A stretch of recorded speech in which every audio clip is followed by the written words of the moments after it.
Hello hello hello. नीलमणि की धरती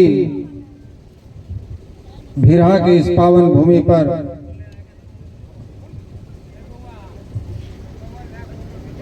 राष्ट्रीय जनतांत्रिक गठबंधन के बैनर तले आयोजित इस स्वागत और अभिनंदन समारोह में आज के इस मंच की अध्यक्षता कर रहे आदरणीय अभिभावक श्री वीर बालक जी, मंच पर उपस्थित हमारे मित्र और इसी गांव के लाल सफल उद्योगपति भाई पंकज रॉय जी, मंच पर उपस्थित अभी मंच का संचालन कर रहे भाई वैभव रंजन जी, आदरणीय रामतीर्थ चौधरी जी, आदरणीय दिनेश झा जी, आदरणीय महंत जयराम दास जी, श्री कुंदन राय जी, श्री राममोहन राय जी, श्री गोपाल राय जी, श्री विनोद कुशवाहा जी, श्री नीरज सिंह जी, लोजपा रामविलास से श्री अरविंद पासवान जी और लोजपा नेता श्री विमलेश चौधरी जी, इस मंच पर उपस्थित भारतीय जनता पार्टी की लोकप्रिय नेत्री और मातृशक्ति का प्रतिनिधित्व कर रही प्रीति प्रिया जी, आपके अलावा इस सभा में उपस्थित हमारे अभिभावकगण, माताओं बहनों, पत्रकार बंधुओं और जहां तक मेरी आवाज पहुंच रही है वहां तक के तमाम युवा क्रांतिकारी साथियों का मैं आशुतोष कुमार हार्दिक अभिनंदन करता हूं और प्रणाम करता हूं। दरअसल कार्यक्रम आज 3 बजे से ही प्रस्तावित था, लेकिन पहले क्या था, पहले जितना भी कार्यक्रम हम लोगों ने किया विगत 12 वर्षों में, तो मैं खुद ही कार्यक्रम का संचालन करने वाला होता था और खुद ही अध्यक्ष होता था और खुद ही तय करने वाला होता था कि अब कहां जाना है और इसके बाद कहां जाना है। लेकिन अब चूंकि एक बड़े प्लेटफॉर्म पर हूं, पार्टी के बैनर तले हूं, तो पार्टी का भी आदेश होता है, उसे भी देखना होता है। तो 3 बजे का जो कार्यक्रम था उसको वैभव जी से बात करके रात में पंकज जी से बात करें, हमने कहा कि 2 घंटा थोड़ा पहले कीजिए। आदरणीय मुख्यमंत्री जी और प्रदेश अध्यक्ष जी के साथ हमारी आज शाम में मीटिंग है, चुनाव को लेकर ही कुछ जो जिम्मेवारियां दी जाएंगी। बावजूद इसके जितने भी वक्तागण इस वजह से अपनी बात नहीं रख पाए, हम उनसे क्षमा प्रार्थी हैं, लेकिन हम आग्रह करेंगे यहाँ जितने भी लोग मौजूद हैं, जहां तक मेरी आवाज पहुंच रही है और मंच के संचालक जो भी हैं, अध्यक्ष जी हैं, कि मेरे संबोधन के बाद यदि हम यहाँ से प्रस्थान करते हैं पटना मीटिंग के लिए, तो आगे का कार्यक्रम जारी रखा जाए और जो वक्ता जिनका संबोधन बाकी रह गया उनको बोलने का अवसर दिया जाए। सबसे पहले तो भिरा ग्रामवासियों को और जहां भी इस क्षेत्र के अलग अलग गांव से चलकर आप लोग आए हैं, आपने हम सबों का जोरदार अभिनंदन किया, स्वागत किया, इसके लिए हृदय से आप सबों के प्रति आभार प्रकट करते हैं, धन्यवाद। सबसे पहले तो मैं इस बात को रखना चाहूंगा, संक्षेप में मेरा परिचय अभी मंच संचालक जी दे रहे थे, 2 मिनट में अपना परिचय समाप्त करूंगा, क्योंकि पहली बार इस गांव में आने का अवसर मिला है। भिरा गांव के बारे में बहुत पहले से सुना था, लेकिन आने का अवसर पहली बार मिला है और हम बड़े सौभाग्यशाली हैं कि इतने लोग के सामने मुझे 2 शब्द कहने का अवसर मिल रहा है। तो मेरा नाम जो लोग नहीं जानते हैं, जो माताएं बहनें हो सकता है सोशल मीडिया से नहीं जुड़ी हैं या मीडिया के माध्यम से नहीं जानते होंगे, वो भी बैठी है काफी देर से, तो सामने बोल कौन रहा है उनको पता होना चाहिए। तो मेरा नाम आशुतोष कुमार हुआ, जहानाबाद लोकसभा के अरवल में हमारा गांव हुआ, राजखरसा गांव का नाम है। और अभी विगत 19 तारीख को पिछले महीने में हमने भारतीय जनता पार्टी का एक सिपाही के रूप में सदस्यता ग्रहण की है। इस पार्टी का परिवार बना हो और सिपाही शब्द इसलिए इस्तेमाल किया कि वो मैं पहले भी सिपाही था। 16 साल 2 महीने की उम्र में मैं भारतीय सेना में चला गया था, इंडियन आर्मी में चला गया था और 8.5 साल तक हमने भारतीय सेना में सेवा दी। और ये मेरे लिए बड़ा गर्व का विषय है कि 8.5 साल की सेवा में 6.5 वर्ष मुझे जम्मू कश्मीर के पुंछ, राजौरी, मेंढर और बारामूला में सेवा देने का मौका मिला। और मेरे हिस्से में जितनी माँ भारती की सेवा करने लिखी थी हमने की।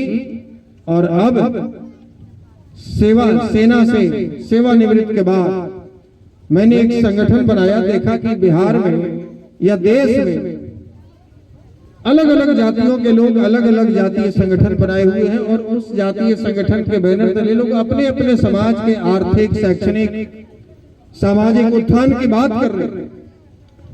तो हमने भी ये विचार किया कि जैसे करणी सेना राजपूत समाज के लिए बना है, कुशवाहा महासभा है, चंद्रवंशी महासभा है, दलित सेना है, अलग अलग सेनाएं बनी है। तो हमने भी एक संगठन बनाया, भूमिहार ब्राह्मण एकता मंच नामक। और ये विचार किया कि बगैर किसी वर्ग का विरोध किए, बगैर किसी जाति का विरोध किए, बगैर किसी धर्म का विरोध किए हम अपने परिवार के मजबूती की बात तो कर ही सकते हैं। और एक संगठन बनाकर हमने अब तक 4000 से अधिक गांवों का दौरा किया। इस बिहार में 1500 से अधिक सभा सम्मेलन किया। बिहार से बाहर झारखंड, उत्तर प्रदेश, दिल्ली, एनसीआर, गुजरात और मध्य प्रदेश में भी हमने संगठन का विस्तार किया, वहां भी कार्यक्रम किया। और इतिहास में पहली बार इस बुद्धिजीवी समाज, जिसको बुद्धिजीवी कहा जाता है, मैं तो अति बुद्धिजीवी कहता हूं, तो इस अति बुद्धिजीवी समाज की पहली बार उतनी बड़ी रैली पटना के गांधी मैदान में हुई जिसमें 2 लाख की संख्या में लोग पहुंचे। और उस रैली का सूत्रधार आपका ये भाई आशुतोष कुमार जी था। अब मैं मूल बात पे आता हूं, जिस वजह से आज आप लोगों ने ये अभिनंदन समारोह रखा है, मुझे जो स्वागत और ये सम्मान पाने का अवसर मिला। तो ये अवसर इसलिए मिला क्योंकि हमने भारतीय जनता पार्टी का दामन थामा, भारतीय जनता पार्टी या एनडीए के परिवार का हिस्सा बना। तो इसके पीछे कई लोगों का सवाल था, लगातार मीडिया के लोग आ रहे थे। अभी देख रहे होंगे प्रधानमंत्री जी की माता जी को जो गाली वाला जो प्रकरण चल रहा है, हम उस पर भी आए। अभी कई मीडिया के साथियों ने सवाल किया कि आपके पास तो बहुत सारे ऑप्शन थे, फिर भारतीय जनता पार्टी ही क्यों चुना आपने, एनडीए ही क्यों चुना? हमने कहा कि देखिए, भारतीय जनता पार्टी में शामिल होने का कई कारण है। पहला कारण तो यह है कि हम लोग इस देश के लोग, इस देश की 140 करोड़ आवाम, हम एक सांझ भूखे रह सकते हैं लेकिन अपने देश के खिलाफ बात को बर्दाश्त नहीं कर सकते हैं, अपने धर्म के खिलाफ बात बर्दाश्त नहीं कर सकते। और हमारे देश और धर्म के लिए आवाज उठाने वाला, यानी कि राष्ट्र हित में और सनातन के हित में कार्य करने वाली यदि कोई पार्टी है जो आज सबसे मजबूती से अपनी आवाज पूरे देश भर में उठा रही है, उस पार्टी का नाम है भारतीय जनता पार्टी। इसलिए हमने भारतीय जनता पार्टी ज्वाइन किया। दूसरा, आपने देखा बिहार में भी ऐसे कई उदाहरण मिल जाएंगे। हमारे आदरणीय विधानसभा अध्यक्ष नंद किशोर यादव जी हैं, हमारे डिप्टी सीएम आदरणीय विजय सिन्हा जी हैं, जो एक कार्यकर्ता के रूप में पार्टी में शामिल हुए और पंचायत अध्यक्ष, प्रखंड अध्यक्ष, मंडल अध्यक्ष, जिला अध्यक्ष के रास्ते नेता प्रतिपक्ष, विधानसभा अध्यक्ष और एक डिप्टी सीएम बने हुए हैं। ये केवल भारतीय जनता पार्टी में संभव है, कहीं और संभव नहीं। यहाँ खुली मैदान है, जितनी आप में क्षमता है दौड़िए। ये भारतीय जनता पार्टी ऐसी है कि एक साधारण से कार्यकर्ता को मुख्यमंत्री और एक चाय बेचने वाले को प्रधानमंत्री बना देती है। ये भारतीय जनता पार्टी में ताकत है। मोहन यादव जी मुख्यमंत्री बने, कल तक उनको कोई नहीं जानता था। दिल्ली में रेखा गुप्ता जी मुख्यमंत्री बनी, कल तक उनको कोई नहीं जानता था। खट्टर साहब मुख्यमंत्री बने, उनको कोई नहीं जानता था। भजन लाल जी मुख्यमंत्री बने, उनको कोई नहीं जानता था। झारखंड में रघुवर दास जी को मुख्यमंत्री बनाया गया था, कोई नहीं जानता था। और एक साधारण से कार्यकर्ता को उठाकर मुख्यमंत्री की कुर्सी पर बैठा देना, ये भारतीय जनता पार्टी में है। तो यहाँ काम केवल ईमानदारी पूर्वक और धीरता पूर्वक, गंभीरता पूर्वक पार्टी के लिए काम करने की जरूरत है। पार्टी को मजबूत करने की आवश्यकता है। पार्टी को यदि ये एहसास हो जाएगा कि आपको मजबूत करने से पार्टी मजबूत होगी, तो निश्चित ही पार्टी आपको मजबूत कर देगी। ये भारतीय जनता पार्टी। और तीसरा जो सबसे मूल कारण, क्योंकि हमने 2020 में एक पार्टी भी बनाई थी, 2019 में हमने पटना के गांधी मैदान में सम्मेलन किया और 2 लाख लोगों के बीच एक सवाल हुआ कि भाई क्या अपनी भी पार्टी होनी चाहिए। तो हमने कहा कि भाई ये 2 लाख लोग हैं, आप हाथ उठाकर सहमति दीजिए तो हम पार्टी बनाएंगे। तो 2 लाख लोगों ने हाथ उठाकर कहा कि पार्टी बननी चाहिए। लॉकडाउन लग गया 2020 चुनाव से 6 महीने पहले, इलेक्शन कमीशन में 6 महीने ताला बंद रहा। बावजूद इसके पार्टी का गठन किया गया राष्ट्रीय जन पार्टी के नाम से। और 2020 में पहला और दूसरा चरण तो लॉकडाउन में ही बीत गया, प्रचार का मौका भी नहीं मिला। नई पार्टी थी और 47 विधानसभा सीटों से हम लोगों ने उम्मीदवार उतारा 2020। और बिहार में 4 विधानसभा ऐसे हैं जहां पर जीत और हार का कारण हम लोग बने, जैसे शेखपुरा है, जैसे बरबीघा है, जैसे बोधगया जो आरक्षित विधानसभा है, कई ऐसे। चुनाव बाद जिनके लिए मैं 12 वर्षों से संघर्ष कर रहा था, अपने समाज के लोग, उन्होंने हमसे कहा, उस समाज के प्रबुद्ध जनों ने कहा कि आशुतोष जी आप काम बहुत अच्छा करते हैं, जहां भी हमारे साथ कोई समस्या होती है सबसे पहले आप व्यक्ति होते हैं जो हमारे सुख दुख में खड़े होते हैं। और हमारे तरफ से भी यदि सबसे पहला कॉल किसी को जाता है नेता के रूप में, बेटा के रूप में, तो कॉल आपको ही जाता है। लेकिन आपने जो पार्टी बनाई है तो आपके उम्मीदवार तो जीते नहीं, लेकिन कई सीटों पर हार और जीत का कारण आप बन गए। और वैसी पार्टी को फायदा पहुंच गया जिस पार्टी को फायदा हम पहुंचाना नहीं चाहते थे, और उस पार्टी को नुकसान पहुंच गया जिस पार्टी को हम लोग फायदा पहुंचाना चाहते थे। मुझे लगा कि वास्तव में एक सनातन की बात करने वाला, एक राष्ट्र प्रेमी पार्टी को नुकसान पहुंच गया। हम छोटे छोटे टुकड़ों में दल बनाकर 2000, 4000, 5000, 7000, 10000 वोट काट रहे, और वैसी पार्टी को नुकसान पहुंचा रहे जिसके एजेंडे में विकसित भारत 2047 की परिकल्पना है, जो लालू जी के द्वारा खोदे गए खड्डे को विगत 20 वर्षों से बिहार में भर रहे हैं।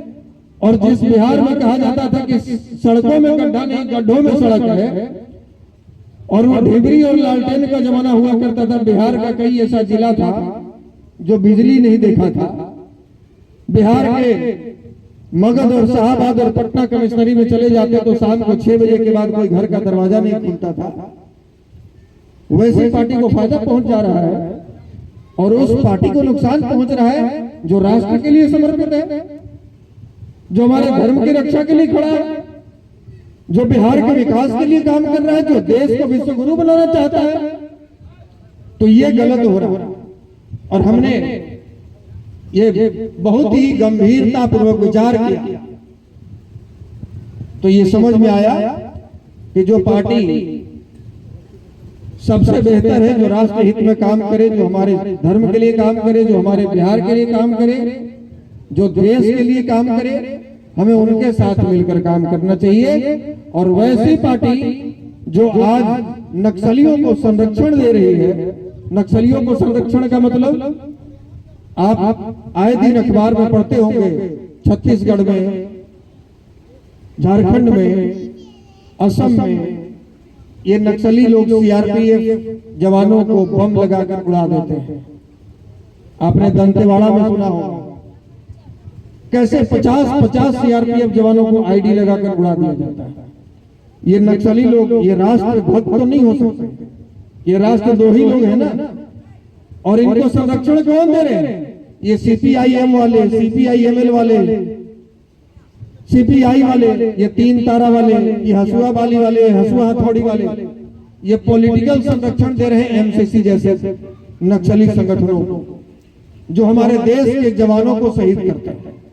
और वैसी पार्टी को गठबंधन में शामिल किए हुए राजद और कांग्रेस, तो भारतीय जनता पार्टी में जुड़ने के पीछे हमारा मूल उद्देश्य यह है कि राष्ट्रद्रोहियों को अपने गठबंधन में शामिल करके राष्ट्र के खिलाफ, बिहार के खिलाफ षड्यंत्र रचने वालों को बिहार से पूरी तरह उखाड़ कर फेंक देने के लिए हमने भारतीय जनता पार्टी ज्वाइन किया। और जब ज्वाइन किया है तो पार्टी के लिए बिल्कुल हम लोग रोज रोज दिल और दल बदलने वाले लोग नहीं हैं। हम लोग टिकट के लिए भी जुड़ने वाले लोग नहीं हैं। हम इस विश्वास के साथ जुड़ने वाले लोग हैं कि यदि पार्टी को हम मजबूत करेंगे तो निश्चित रूप से पार्टी भी हमें मजबूत करेगी। यहाँ ऐसा तो है नहीं कि लालू जी का दौर खत्म हुआ तो अब तेजस्वी जी का दौर आ रहा है। यहाँ तो ना नरेंद्र जी मोदी जी के बेटे और ना नीतीश जी के बेटे, यहाँ कोई और उत्तराधिकारी नहीं है। यहाँ भारतीय जनता पार्टी का एक एक कार्यकर्ता भारतीय जनता पार्टी का उत्तराधिकारी है, भारतीय जनता पार्टी का भावी मुख्यमंत्री है, भारतीय जनता पार्टी का भावी प्रधानमंत्री है। यहाँ कोई फिक्स नहीं। इसलिए हम आप सबों से अपील करेंगे, चुनाव का समय है, बहुत लोग बहुत तरह की बातें करेंगे। अभी देख रहे होंगे विपक्षियों के पास कोई मुद्दा नहीं। अब इनके पास ये मुद्दा भी नहीं है तो ये प्रधानमंत्री जी की मां को गाली दी। 20 साल से जो लोग सत्ता से बाहर हैं, बावजूद इसके उनका मनोबल देखिए कि खुलेआम मंच पर चढ़कर माइक लेकर इस देश के यशस्वी प्रधानमंत्री जी के दिवंगत माता जी को गाली दे। इनकी इतनी हिम्मत। तो कल जब आप बिहार में सत्ता में आ जाएंगे तो पूरे बिहार के 13 करोड़ जनता की आप मां बहन कर दीजिएगा। आज जब सत्ता से बाहर है तब आप प्रधानमंत्री की मां की गाली देने की हिम्मत रखते हैं। और तेजस्वी जी, राहुल जी, इनके पास अब सफाई देने को कुछ नहीं बचा तो प्रधानमंत्री जी के साथ हमारी तस्वीर जो है उसका प्रिंट निकालकर पूरे मीडिया में दिखाते चल रहे हैं और ये बता रहे हैं कि इन्होंने हमारे प्रवक्ता के बारे में कहा वो प्रवक्ता महिला है। अरे भैया, वो महिला नहीं है। आप किसी ताड़का को, आप किसी शूर्पणखा को प्रवक्ता बना दीजिएगा और कहिएगा इसको आप प्रतिष्ठा दीजिए तो संभव नहीं है। हम राम और कृष्ण के वंशज हैं और इस राम और कृष्ण के वंशजों को ये प्रेरणा मिली है कि जहां ताड़का और शूर्पणखा जैसे राक्षसी हो उनका वध करना ये धर्म है और ये धर्म हमको सिखाया है। आपके जो प्रवक्ता है दरअसल तेजस्वी जी हमेशा बैकफुट से खेलते हैं। वो जब क्रिकेट भी खेलने गए थे तो पानी और टोली पहुंचाते रह गए, कभी खेलने का मौका नहीं मिला। और अभी भी जब जवाब देने की बारी आती है तो महिला प्रवक्ता को आगे कर देते हैं ताकि उनको कोई कुछ बोले नहीं। और उनकी महिला प्रवक्ता कैसे, उनको महिला कह दिया जाए तो महिलाओं का अपमान हो जाए। जो खुद एक महिला होकर न जाने कितने महिलाओं का अपमान किया। उन्होंने हमारे केंद्र के नेता, दलितों के बहुत बड़े नेता और इस गठबंधन के मजबूत साथी आदरणीय श्री चिराग पासवान जी की माता जी को भी गाली दी। उन्होंने हमें, हमारी माता जी को गाली दी। उन्होंने एक दलित मंत्री अशोक चौधरी जी की बेटी को गाली दिया जो यहाँ के सांसद है। उन्होंने एक महिला मंत्री, केंद्र की तत्कालीन मंत्री स्मृति ईरानी जी को गाली दिया। क्या ये जो महिला होकर इन महिलाओं का अपमान कर रही हो महिला कहलाने के हकदार है? वैसे लोगों को यदि शूर्पणखा और ताड़का से तुलना की जाए तो क्या ये अतिशयोक्ति होगी?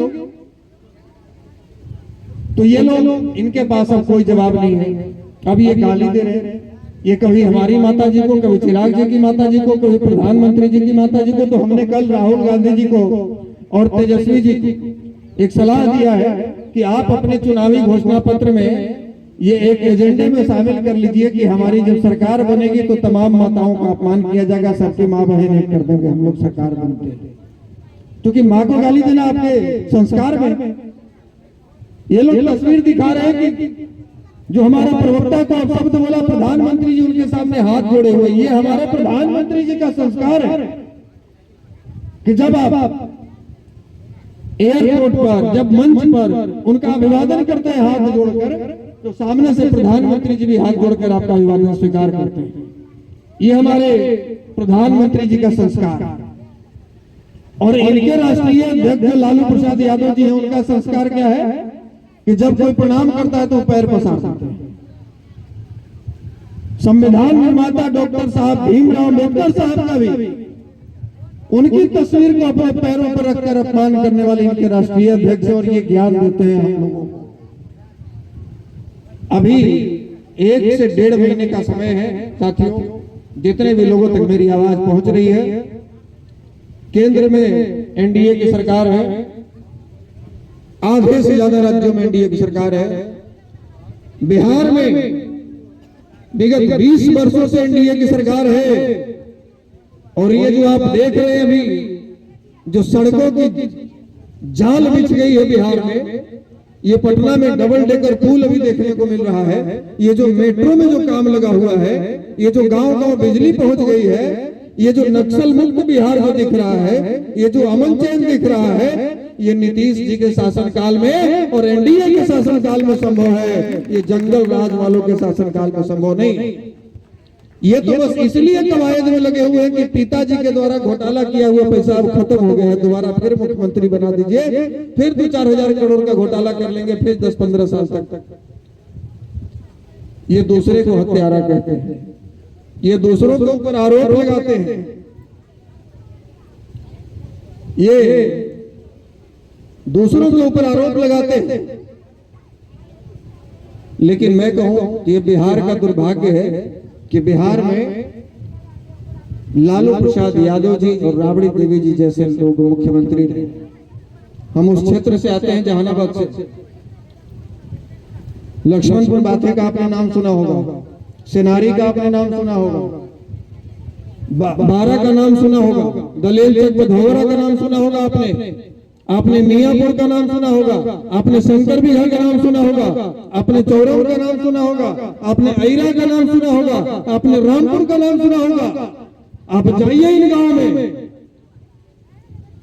2000-4000 माताएं बहनें मिल जाएंगी आपको, जिनके हाथों से कांचों की चूड़ियां छीन ली गई और आज वो चांदी की चूड़ियां पहने कर घूम रही है, बैठी हुई है। वो तमाम माताएं बहनें विधवा है और उनको विधवा बनाने का श्रेय लालू प्रसाद यादव को जाता है।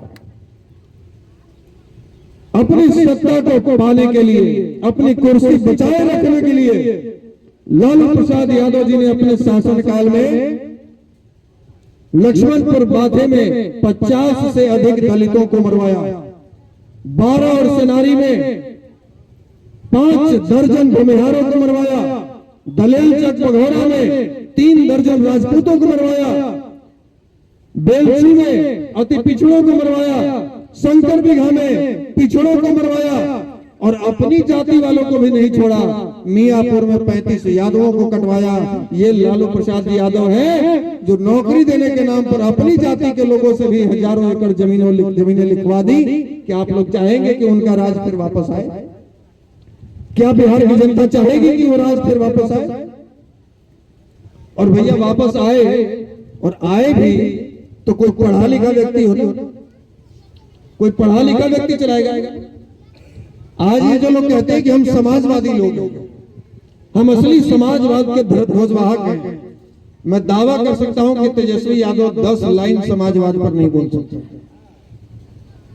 10 लाइन बोलने की क्षमता नहीं है जिसको समाजवाद के ऊपर वो कहते हैं कि हम समाजवादी हैं।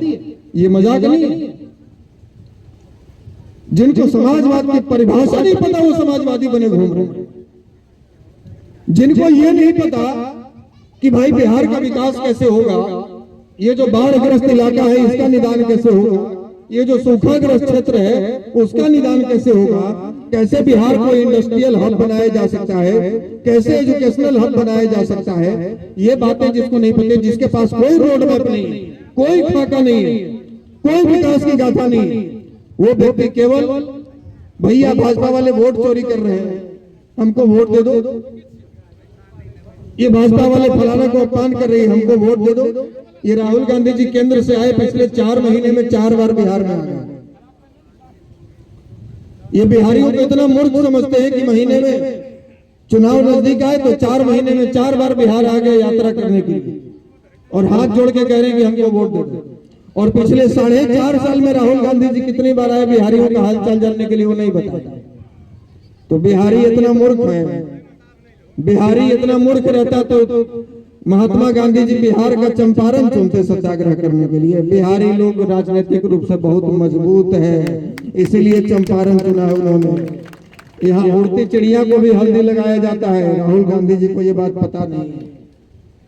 राहुल गांधी जी ने जो अपने कार्यकर्ताओं से दरभंगा की मिथिला की धरती पर, अभी मिथिला की धरती पर मैं खड़ा, ये विद्यापति की धरती मानी जाती है, ये ज्ञान की भूमि मानी जाती है। और इस ज्ञान की भूमि को कांग्रेसियों ने, राजद के लोगों ने, माले वालों ने ये कलंकित किया है। ये केवल प्रधानमंत्री जी की माता का अपमान नहीं हुआ, ये मिथिला का अपमान है, ये बिहार का अपमान है, ये हमारी संस्कृति का अपमान है, ये हमारे संस्कारों का अपमान है। और ये जो दाग मिथिला की धरती पर लगा है, ये जो दाग बिहार की धरती पर लगा है, इसको मिटाने में कांग्रेस और राजद वालों के न जाने कितने पुश्ते मिट जाएंगे, तब जाकर मिटेगा। और इस अपमान का बदला बिहार के लोग निश्चित रूप से ले। क्या चाहिए बिहार के लोग को? क्या चाहिए? एक घोटालेबाज मुख्यमंत्री चाहिए, या एक ऐसा मुख्यमंत्री चाहिए जो अपने साइन भी नहीं कर सकते, जिसको अंगूठा लगाना पड़ता?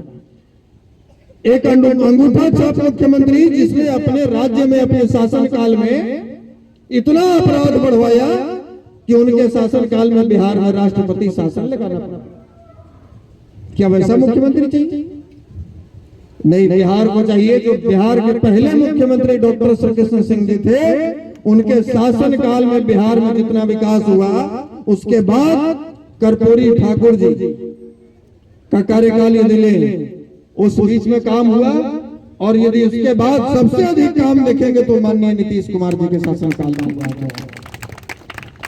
बिहार में एक अच्छा विजन वाला मुख्यमंत्री चाहिए, एक अच्छा सोच वाला मुख्यमंत्री चाहिए, महिलाओं को सम्मान देने वाला मुख्यमंत्री चाहिए। अपने घर के बहू को रात में बाल पकड़ कर रोड पर फेंक देने वाला मुख्यमंत्री नहीं चाहिए।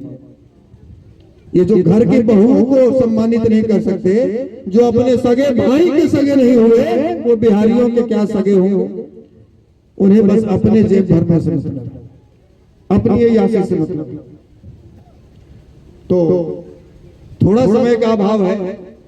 4000 गांव में दौरा करने के बाद, घूमने के बाद बहुत टीस, बहुत दर्द हमने देखा है बिहार के लोगों का। और आज भाजपा नेता के रूप में मुझे कहा जा रहा है, लेकिन आपको सच बताऊं, नेता वाला कोई लूर लक्षण, कोई गुण हमारे भीतर नहीं है। हम आज भी अपने आप को फौजी मानते हैं और कल भी अपने आप को सिपाही के रूप में ही देखते रहेंगे। इस देश के सिपाही के रूप में, बिहार के सिपाही के रूप में और आपके बेटे के रूप में काम करने का मुझे मौका मिला है। हम ऐसे ही निरंतर काम करते रहेंगे। और ये हृदय से एक बात कहता हूं, नेताओं वाली बात नहीं, बिहार को, जो श्री बाबू के शासनकाल में बिहार था, जब अंग्रेज लोग देश छोड़कर चले गए थे, तो 20 वर्षों के बाद अंग्रेजों ने सर्वेयर भेजा था कि जाकर भारत के सब राज्य में घूम कर आओ और देखो कि कौन सा राज्य सबसे तेजी से विकास कर रहा है। तो उनके सर्वेयर जब पूरे राज्य घूम कर गए, इंग्लैंड में जाकर उसने अपने जनरल को बताया कि बिहार देश में, बिहार एक राज्य है जहां का मुख्यमंत्री डॉक्टर श्रीकृष्ण सिंह जी हैं, जो राज्य में सबसे अधिक इंफ्रास्ट्रक्चर का डेवलपमेंट हुआ है, सबसे अधिक स्कूल कॉलेज खोला गया है, सबसे अधिक सिंचाई की योजनाएं लागू की गई हैं, सबसे अधिक उद्योग लगाए गए हैं, और बिहार आज सबसे तेजी से विकास की ओर आगे बढ़ रहा है। ये हमारा सपना है। और ये बहुत सौभाग्य की बात है कि बिहार इस देश का सबसे युवा राज्य है। 68% आबादी यहाँ युवाओं की है। और इस देश के युवा चाहे तो क्या नहीं कर सकता है। तो केवल नीतीश जी के सोचने से, केवल चिराग पासवान जी के सोचने से, केवल मांझी जी के सोचने से, केवल नरेंद्र मोदी जी के सोचने से बिहार का विकास नहीं होगा। बिहार का विकास कैसे होगा, इसमें बिहार के 13 करोड़ आवाम को सोचना पड़ेगा। हमारा संस्कार कैसे झलके, कैसे बिहारी शब्द को वापस लोग गौरव के साथ दूसरे राज्यों में ले सके, वो संस्कार अपने भीतर हमको बनाना होगा। बिहारियों को लोग हे दृष्टि से न देखे, बिहारी को लोग सम्मान की दृष्टि से देखे, वो संस्कार हमें अपने भीतर लाना होगा और वो संस्कार दूसरे राज्यों में भी दिखाना होगा। आज जो लोग दूसरे नजरिए से बिहार के लोगों को देखते हैं, तो ये केवल इसमें मुख्यमंत्री और प्रधानमंत्री का दोष नहीं है, इसमें हमारा भी दोष है। उसी बिहार के लोग जो जाकर गाली भी खा रहे हैं, और उसी बिहार के हम लोग भी हैं जो दूसरे राज्यों में जाकर लोग माला भी पहना रहे हैं, सम्मानित भी कर रहे हैं। तो कोई जरूरी नहीं कि सब लोग नेता ही बने या सब लोग जाकर सम्मानित ही हो, लेकिन आप यदि गार्ड की भी नौकरी कर रहे हैं, आप यदि ई रिक्शा या टेम्पो भी चला रहे हैं, आप यदि अपने जीवन यापन के लिए दूसरे राज्यों में जाकर कुछ भी कर रहे हैं, तो अपने संस्कार को जिंदा रखें। चूंकि ये बिहार है, इसको मोक्ष एवं ज्ञान की भूमि माना जाता है। इस बिहार की मिट्टी में थोड़ा बहुत ताकत है, अरे इतनी ताकत है कि भगवान को, इंसान को भगवान बना देता है। पूरी दुनिया घूम लिए सिद्धार्थ, कहीं ज्ञान की प्राप्ति नहीं हुई। ये गया जी जो बिहार की धरती में है, ये बिहार की मिट्टी में वो ताकत थी जिसने एक साधारण से सिद्धार्थ को भगवान बुद्ध बना दिया। ये बिहार की धरती है, ये बिहार की धरती है जिसने महावीर को पैदा किया। ये बिहार की धरती है जिसने सिखों के 10वें गुरु